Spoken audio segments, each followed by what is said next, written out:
Tribunal में nomination जो होगा वो सिलेक्शन कैसे होगा? सेक्शन 6(3) में judicial members and experts members of the tribunal shall be appointed on the recommendations of such selection committee and in such manner as may be prescribed. इसका अर्थ मुझे तो समझ में नहीं आता है, शायद आप जान सकते हैं या बाकी लोग समझ सकते हैं। हम समझ नहीं पाएंगे, लेकिन बाहर जो बैठे हुए हैं बिल्कुल समझ सकते हैं। As prescribed by the central government, इसका मतलब क्या होगा? कभी भी चेंज कर सकते हैं, कभी भी चेंज कर सकते हैं।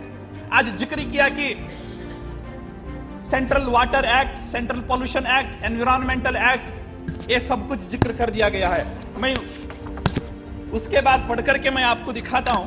सेक्शन 33 में power to amend schedule 1, schedule 1 में the water act 1974, the water cess act 1977, the forest act 1980, the air pollution act 1981, the environment act 1986, the public liability insurance act 1991, the biological diversity act 2002,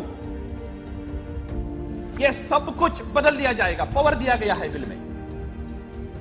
section 33 में power दिया गया है, power to amend schedule 1। Schedule 1 lists the act for the purview of the National Green Tribunal. Madam, मैंने कोई भी शब्द नहीं जोड़ा, कोई भी एक शब्द भी मेरा नहीं है।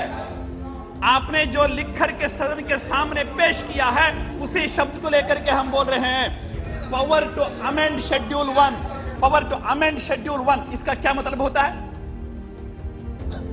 ये मेरा शब्द नहीं है, ये मेरा शब्द नहीं है। Power to amend Schedule 1 means to bring an act in Schedule 1. That is what it means. Whether you want to include an act or not to have an act. Mr. Hegde, please don't mislead the House. अर्थ कैसे भी निकाला जा सकता है, अर्थ कैसे भी निकाला जा सकता है। आज एक सदन में एक बोलेंगे, बाहर जाकर के एक करेंगे। मुझे बताइएगा कि एनवायरमेंट के बारे में, पर्यावरण के बारे में सुप्रीम कोर्ट या हाई कोर्ट हो, कितने इंडस्ट्री का लाइसेंस कैंसिल कर दिया है इतने सालों में? इतने सालों में एक केस भी अगर मेरे सामने उदाहरण के लिए बता दे तो ठीक है, मैं बढ़ जाता हूं, मैं बोलूंगा नहीं। तो इसलिए power to amend schedule 1, madam ये शेड्यूल 1 जो है, ये जो एक्ट आते हैं, ये ट्रिब्यूनल इसका चेंज नहीं कर सकता है। ट्रिब्यूनल इसको चेंज नहीं कर सकता है, पार्लियामेंट में ही आना पड़ेगा। ये शेड्यूल 1 अगर चेंज करना हो तो कैसे दिया गया? इस बिल में पावर टू अमेंड शेड्यूल 1 अगर इस ढंग से लिखा जाता है तो ये पावर कैसे दिया गया ट्रिब्यूनल को? क्या अनजाने में हुआ है या जानबूझ करके हुआ है?